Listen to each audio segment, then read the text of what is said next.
이해가 되어지는 것입니다. 그리고 실제로 예수님께서 행하신 일은 바로 하나님의 일이었습니다.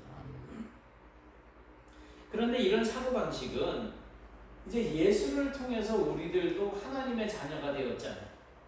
그러니까 우리에게도 똑같이 적용이 되어져야지 된다는 것입니다. 세상의 사람들이 우리를 하나님의 자녀라고 이야기할 때 교회 다니는 사람 여기서 멈추는 것이 아니고 하나님의 일을 행하는 사람들로 이해가 되어져야지 된다는 것입니다. 왜냐하면 우리 역시 하나님의 자녀이기 때문에 그렇습니다. 하나님의 자녀라고 하는 이 명칭은 우리의 위치를 나타내주는 그런 명칭입니다. 그리고 동시에 우리가 이 세상에서 이제 생명을 유지하면서 살아가는 동안에 우리가 해야 할 일이 무엇인지를 나타내주는 말이 바로 하나님의 자녀라고 하는 말입니다. 여러분, 그렇다면 하나님의 자녀란 어떤 사람을 말하는 것이어야지 될까요? 여러분들은 하나님의 자녀이십니까? 그러면 여러분들은 어떤 일을 행하는 사람이어야지 될까요? 단순히 오늘 주일이네 해가지고 교회 나오는 사람만을 이야기하는 것은 아닐 것입니다.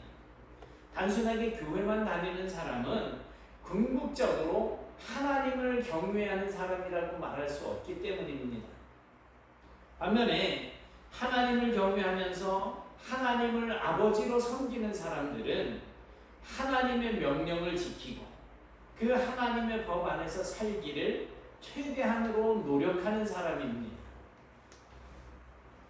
여러분은 여러분 자신을 생각할 때 하나님의 사람이십니까? 아까는 대답이 조금 몇 분 계셨는데 지금은 잘 안 하시는데 하나님의 사람이십니까?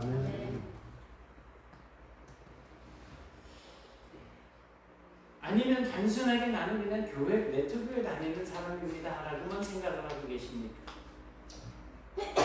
여러분이 여러분 자신들을 이해하실 때 나는 하나님을 경외하는 사람이며 하나님의 자녀라고 생각을 하신다면 당연히 하나님께서 자기 자녀들에게 말씀하신 것들, 하나님께서 우리에게 명령하신 것들을 항상 진지하게 생각하면서 사셔야지 됩니다.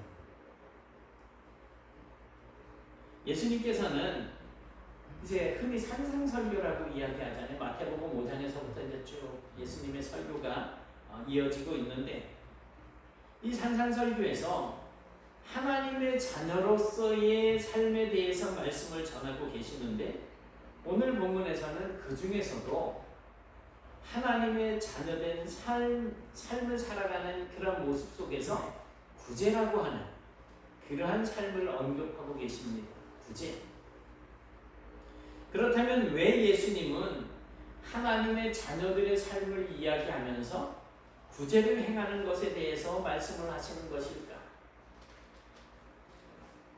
왜냐하면 구제는 하나님께서 가난한 고아나 과부 그리고 나그네들 이제 외국에서 들어와 있는 이방인 객들 그러한 사람들을 도우라고 자기의 백성들에게 명령을 하셨기 때문입니다. 그러니까 가난한 사람들 스스로 그 시대에 자기가 일을 해서 먹고 사는 그런 일들이 정말 힘들고 어려운 사람들이 있잖아요. 그런 사람들을 구제하라고 명령을 하신 것이기 때문입니다. 그래서 우리가 구제하는 삶은 정말 이웃을 돕고 돕는 그런 삶을 사는 것은 우리 스스로가 내가 하나님의 자녀라고 하는 그러한 사실을 드러내는 방법이 되기도 하는 것입니다.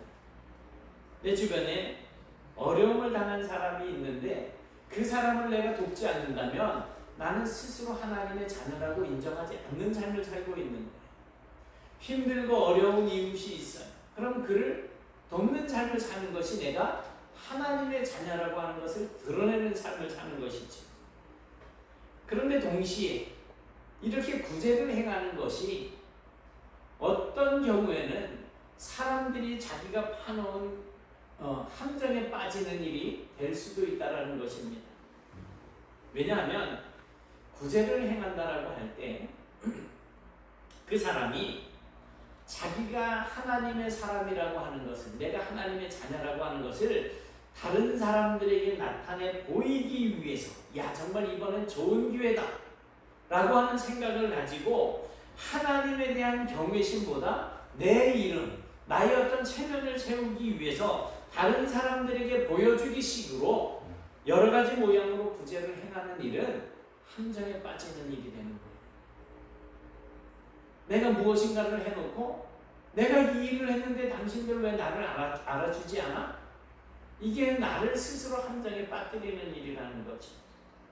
그래서 하나님의 백성들은 구제를 행할 때는 사람들에게 보이기 위해서 행하는 것이 아니라 자신 스스로가 하나님의 자녀로서 하나님의 명령을 실행하는 것에 초점을 맞추어서 실천을 해야 될 필요성이 있었던 것입니다. 실제로 성전에 이제 구제할 수 있는 그런 연보함이 있어요. 또 오른손이 하는 것을 왼손이 모르게 하라고 하는 것은 내가 그 구제하고자 하는 마음을 가지고 거기에 가서 이제 구제 헌금을 집어넣는 거죠. 그리고 그 다음 사람, 쌀이 없어서 한 끼 쌀이 필요한 사람은 그 연보함에 가서 그 연보함이 있는 방에 들어가서 비밀의 방에 가서 그곳에서 쌀을 한 끼분의 쌀을 살 수 있을 만한 돈을 가지고 나가는 거예요. 내가 헌금을 했는데 내가 누구를 도왔는지는 몰라요. 그리고 가지고 가는 사람도 이제 자신의 어떤 그런 부끄러운 모습들을 비추지 않아도 되는 그러한 기구가 이제 마련이 되어 있었죠. 그러니까 사람들에게 나의 어떤 선행을 보이기 위해서 행하는 것은 스스로를 함정에 빠뜨리는 일이고, 내가 하나님의 자녀로서 하나님의 명령을 실천하는 것에 초점을 맞출 필요가 있다는 것입니다. 그러니 다른 사람이 보든 안 보든 우리는 그 일을 행하면 되는 거예요. 예수님께서는 바로 그런 부분을 경고하신 것입니다. 생색내기식으로 사람에게 보이려고 구제하지 말라는 것입니다.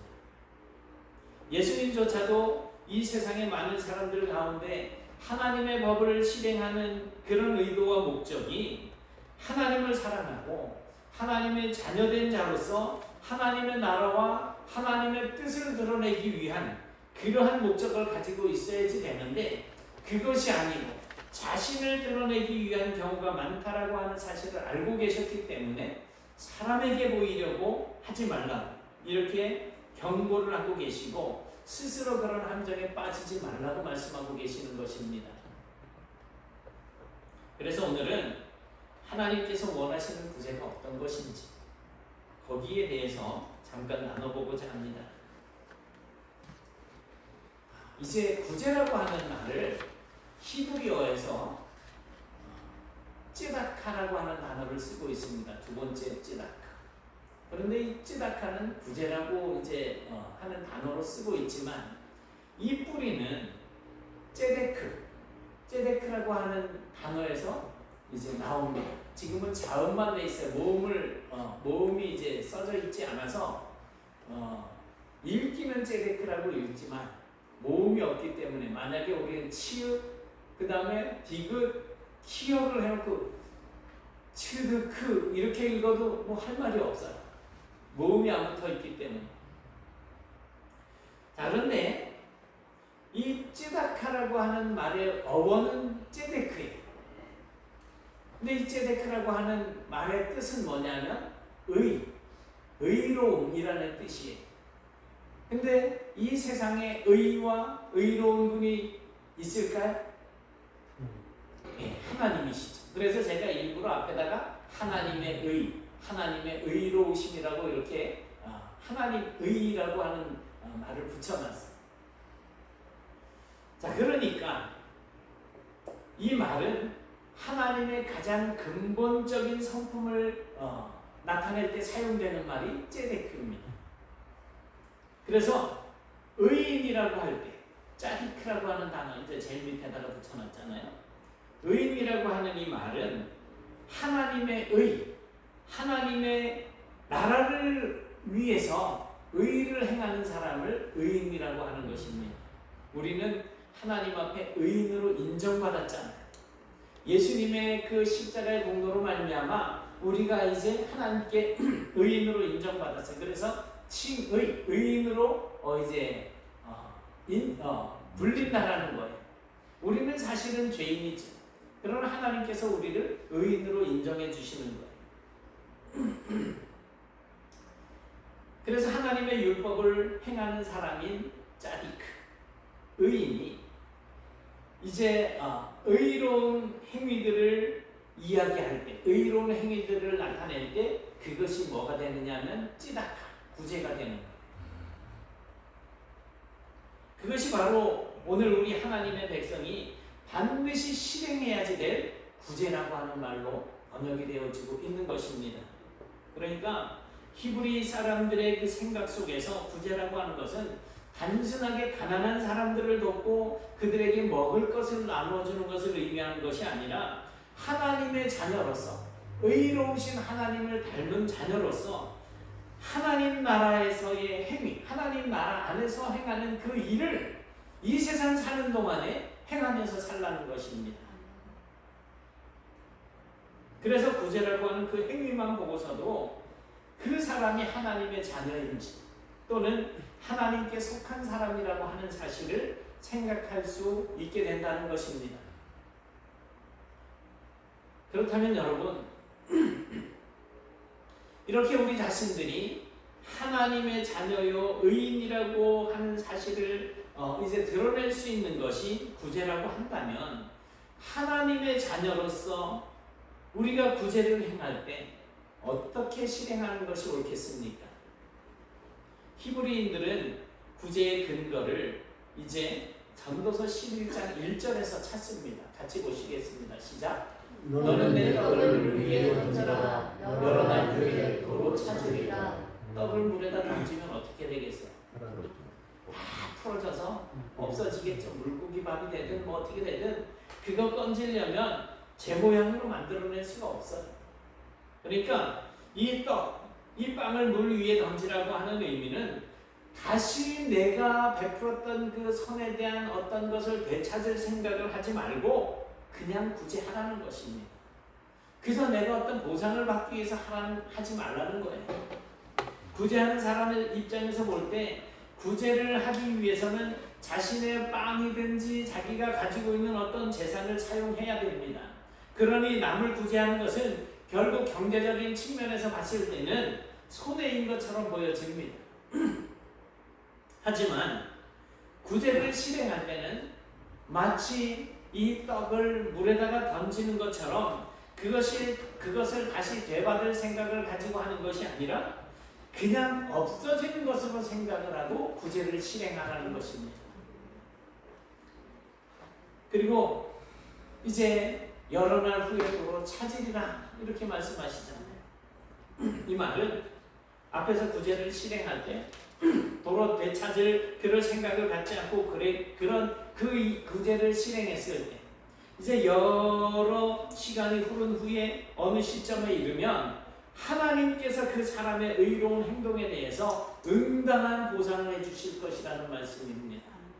그러니 나는 내가 행한 어떤 일에 대해서 그저 내가 뭐 보상을 얻고 남들에게 인정을 받고 하려고 하는 것은 그것은 나를 함정에 빠뜨리는 거예요. 내가 교만해지는 거예요.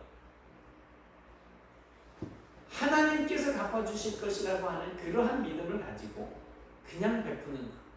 그것이 구제. 그것이 하나님의 자녀로서 하나님의 의를 행하는 짜디크, 의인이 되는 것입니다. 바로 이러한 믿음이 히브리 사람들의 마음속에 자리를 잡고 있는 것입니다.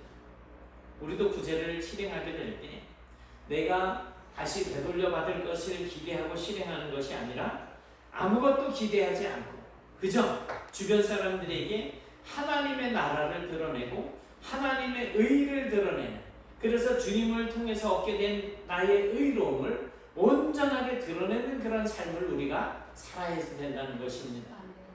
하나님께서는 이런 구제의 행위와 그러한 우리의 의도를 기억하시고 반드시 도로 찾게 해주신다는 것입니다. 그런데 본문을 보니까 구제를 행하면서 반드시 주의해야지 될 것에 대해서 말씀을 하고 계시는데 뭐예요? 나팔을 불지 말라는, 나팔을 불지 말라. 어떻게 보면 자랑하지 말라라고 그렇게 생각을 할 수도 있겠습니다. 그런데 이 나팔을 불지 말라라고 하는 이 말의 의미는 나의 이득을 위한 어떤 기회로 삼지 말라는 것입니다. 내가 이 일을 행함으로 나의 어떤 지위가, 나의 어떤 사람들에게 인정받는 그런 모든 것들에 대한 기회가 될 수 있다라고 하는 이 생각을 가지지 말라는 거예요. 태풍으로 정말 많은 이재민이 생겼던 어느 해에 어느 회사의 사장 비서가 이제 이웃돕기 성금을 가지고 서울 시내에 있는 일간 신문사를 찾아갔습니다. 그리고 이웃돕기 성금을 기탁한 이 비서가 신문사 그 편집장에게 이렇게 말을 합니다. 이 성금을 내신 우리 사장님을 이제 신문에다가 이렇게 사진을 찍어서 실어 주십시오. 그러자 편집장이 이 신문에 얼굴을 낼 수 있는 성금의 그 한도액을 이야기해 주면서 오늘 당신이 가지고 온 이 의탁금 가지고는 그 부탁을 들어드리기 어렵습니다라고 이야기하니까 비서가 그러면 그 성금 도로 돌려주십시오 하고 받아가지고 돌아갔다는 얘기가 있습니다. 이건 구제가 아니죠. 그냥 자신들의 이름을 드러내기 위해서, 얼굴을 다른 사람들에게 나타내기 위해서, 회사의 어떤 이미지를 보여주기 위해서 행하는 어떤 하나의 위선적인 행동일 것입니다. 3절 4절에 보니까 예수님께서는 이렇게 말씀하십니다. 너는 구제할 때 오른손이 하는 것을 왼손이 모르게 하여 너의 구제함을 은밀하게 해라. 은밀하게 해라. 이 말씀은 만약에 어떤 사람이 시장에 가서 가난한 사람들을 불러 모으고 그들에게 돈을 나눠주거나 빵을 나눠주는 그런 구제 행위를 하고 있다면 그 사람이 겉으로 보기에는 야, 저 사람 정말 대단한 사람이다.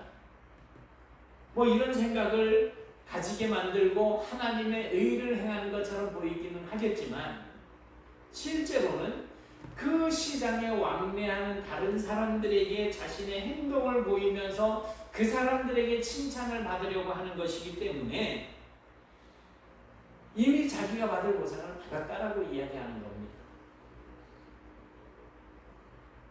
물론 그 사람의 의도는 아무도 모릅니다.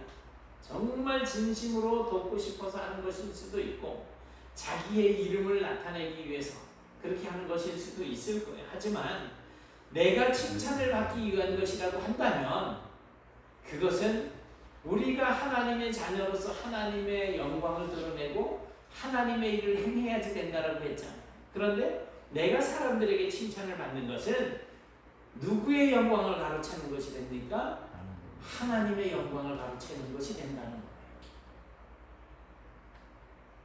그러니 우리는 구제, 즉 하나님의 의를 행할 때에 내가 아닌 하나님이 나타내는, 하나님을 나타내는, 하나님께서 나타낼 수 있는 그런 결과를 만들어내야지 될 것입니다.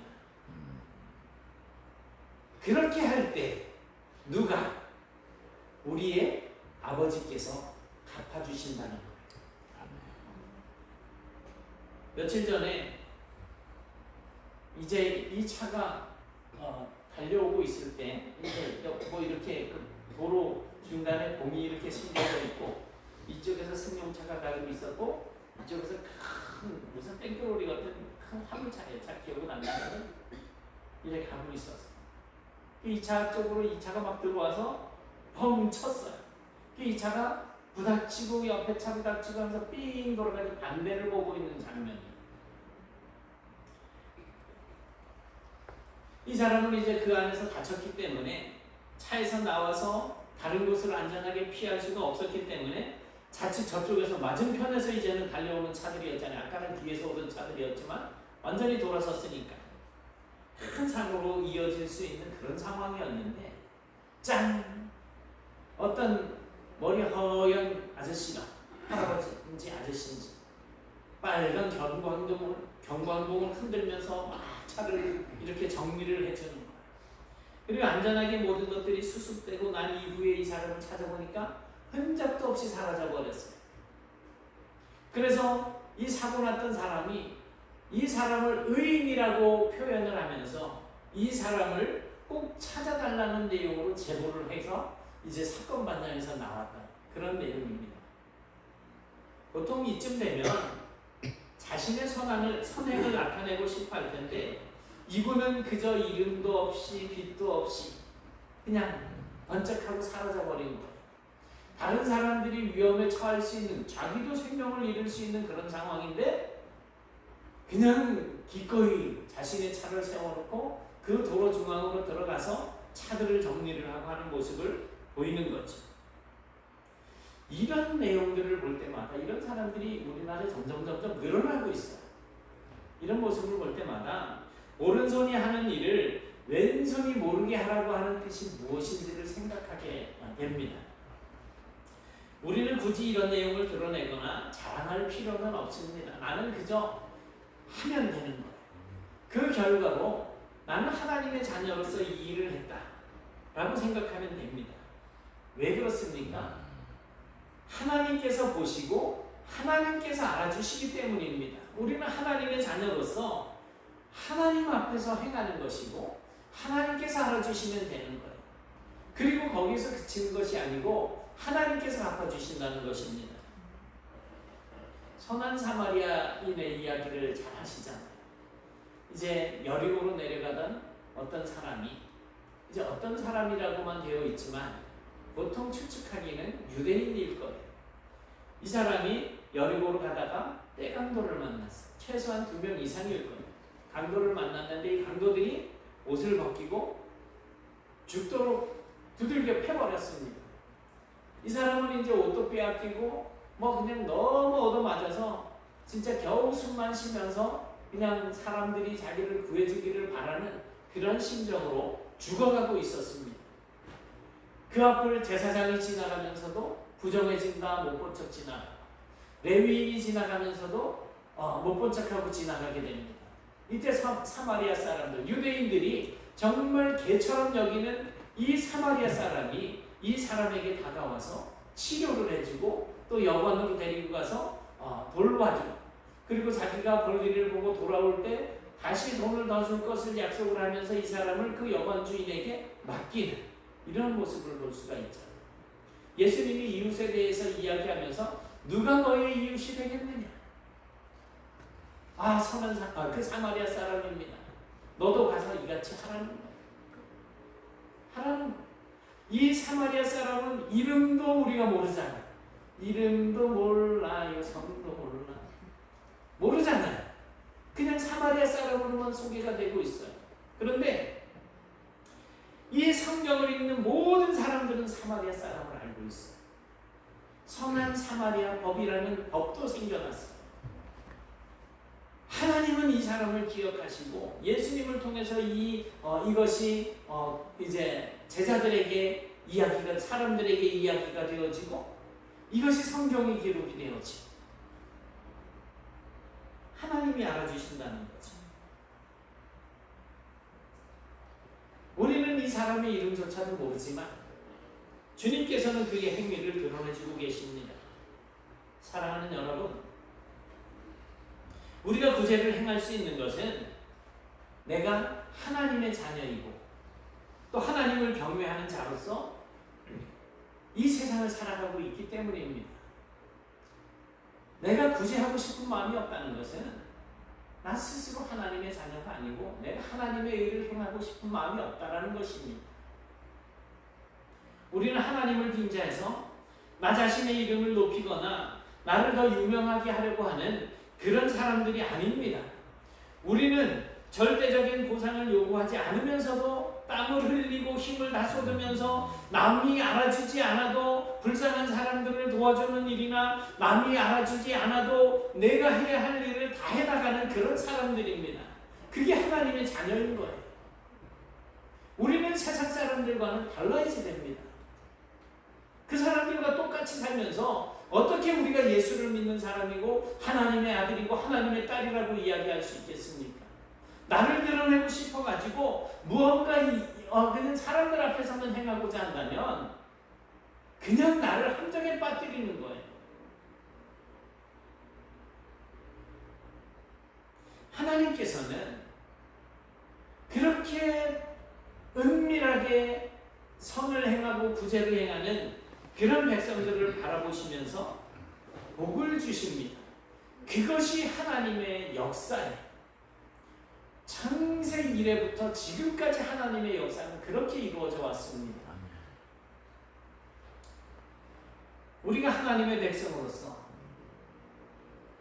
이렇게 우리의 이름이 드러나지 않도록 하면서도 하나님의 일을 수행하면서 살아야지 되는 이유는 우리의 삶의 모든 궁극적인 목적이 하나님의 영광이 드러나도록 하는 것이기 때문에 그렇습니다. 우리는 하나님의 자녀입니다. 이 말은 우리가 하나님의 일을 행함으로써 하나님께서 우리의 아버지이심을 드러내는 삶을 살아야지 된다는 의미입니다. 나는 하나님의 자녀라고 하면서 나의 아버지가 누구인지 말을 하지 않는다면 어떻게 하나님의 자녀라고 이야기할 수 있겠어요? 우리는 하나님의 자녀로서 그래서 때로는 불합리한 일을 겪을 수도 있고 또 불평과 원망이 나올 만한 그런 일을 겪을 수도 있습니다. 그러나 그런 옳지 못한 환경이 우리에게 다가온다라고 하더라도 거기서 불평하고 원망할 것이 아니라 끝까지 나는 하나님의 자녀라고 하는 이 자긍심을 가지고 살아야지 됩니다. 왜요? 하나님께서 알아주시고 하나님께서 갚아주실 것이기 때문입니다. 골로새서 3장 23절 24절 말씀 같이 봅니다. 시작. 무슨 일을 하든지 마음을 다하여 주께 하려 하고 사람에게 하지 말라. 이는 기업의 상을 주께 받을 줄 아나니 너희는 주 그리스도를 섬기느니라. 아멘. 여러분, 우리는 우리의 영광을 위해서 사는 존재가 아닙니다. 오직 하나님의 영광을 드러내는 그런 삶을 살아가는 존재입니다. 하나님께서 우리를 불러서 자녀 삼아주신 것은 우리로 하여금 하나님의 영광을 찬송하게 하기 위함이라는 것입니다. 어떤 사람이 복 있는 사람입니까? 시편 144편 15절에 보니까 여호와를 자기의 하나님으로 삼은 사람이 복 있는 사람이라고 말씀하고 있습니다. 여호와께서 여러분의 하나님이십니까? 복 있는 사람인 거예요. 그러면 내가 하나님의 사람인데 하나님의 자녀인데 정말 하나님의 영광을 위해서 무엇이든지 하고 계십니까? 그런 삶을 사셔야 됩니다. 하나님의 영광을 위해서 살라는 거예요. 이런 복 있는 사람이 하나님의 말씀을 가까이 하게 되고 주야로 그 하나님의 말씀을 묵상하면서 하나님의 뜻을 알고 하나님의 뜻을 이해하고 그 하나님의 말씀에 순종하는 삶을 살아갈 수가 있게 되는 것입니다. 사탄은 우리가 어떤 불합리한 일을 당하게 될 때, 억울한 일을 당하게 될 때 정의를 부르짖으면서 대적하라고 가르칩니다. 그런데 하나님께서는 우리에게 뭐라고 말씀하셔요? 온유해라. 온유하라고 가르쳐. 온유라고 하는 뜻은 기억하십니까? 모든 것을 우리가 하나님 앞에 맡기고 내 원수들이 나를 억압하고 핍박하고 괴롭히고 조롱하고 모든 악한 일들을 우리에게 행한다고 하더라도 우리는 그냥 하나님의 자녀로서의 삶을 사는 거예요. 예수님이 묵묵하게 십자가를 지고 가시잖아요. 나는 마음이 온유하고 겸손하니. 이 온유라고 하는 것은 하나님께서 갚아주실 것을 믿고 끝까지 참고 인내하고 가는 것을 이야기합니다. 그러니 나에게 억울한 누명을 씌우는 사람이 있다고 하더라도 정말 우리는 개인적으로 참기 쉽지 않죠. 그러나 하나님께서 원하시는 것은 온유하라는 거예요. 왜요? 내가 갚아주겠다라고 하신 그 하나님의 약속의 말씀을 붙들고 끝까지 인내하고 참으라는 거예요. 같이 툭탁거리면 똑같은 사람 되는 거잖아요. 사탄은 원수를 미워하라, 원수를 갚으라고 이야기하지만 주님께서는 원수를 사랑하라고 말씀하고 계시지 않습니까? 왜 우리는 주님의 말을 들어야 합니까? 왜 나의 영광을 드러내면 안 됩니까? 내가 잘했는데 내가 좀 높아지면 안 됩니까? 영광이라고 하는 것은 우리의 것이 아니에요. 하나님의 것입니다. 우리는 그 하나님의 영광 안에 그 영광을 받아서 누리며 살아가는 존재일 뿐입니다. 내가 빛입니까? 아니잖아요. 하나님이 빛이시고 우리는 그 빛을 받아서 바라는 존재, 거울과 같은 존재라고 보면 되겠습니다. 그러므로 우리는 마땅히 모든 영광의 주인이 되시는 그 하나님을 드러내는 삶을 사는 것이 맞습니다. 우리의 모든 삶이 궁극적으로 하나님의 영광을 위한 그런 삶을 살아갈 때 하나님께서도 거기에 맞게 보응해 주시는, 갚아 주시는 분이시라고 하는 사실을 기억하시기 바랍니다. 구제는 하나님께서 자기의 자녀로 부르신 그 백성들에게 명령하신 것입니다. 명령은 지켜도 되고 안 지켜도 되는 그러한 것이 아니잖아요. 명령이 떨어졌으면 반드시 지켜야지 됩니다. 하나님의 자녀들은 하나님이 명령하신 법들을 실행해야지 되고 궁극적으로는 그런 우리의 삶을 통하여서 하나님께 영광을 돌려야지만 되는 것입니다. 그 과정에서 하나님의 자녀들은 자신의 영광을 구하지 않습니다. 생각해 보세요.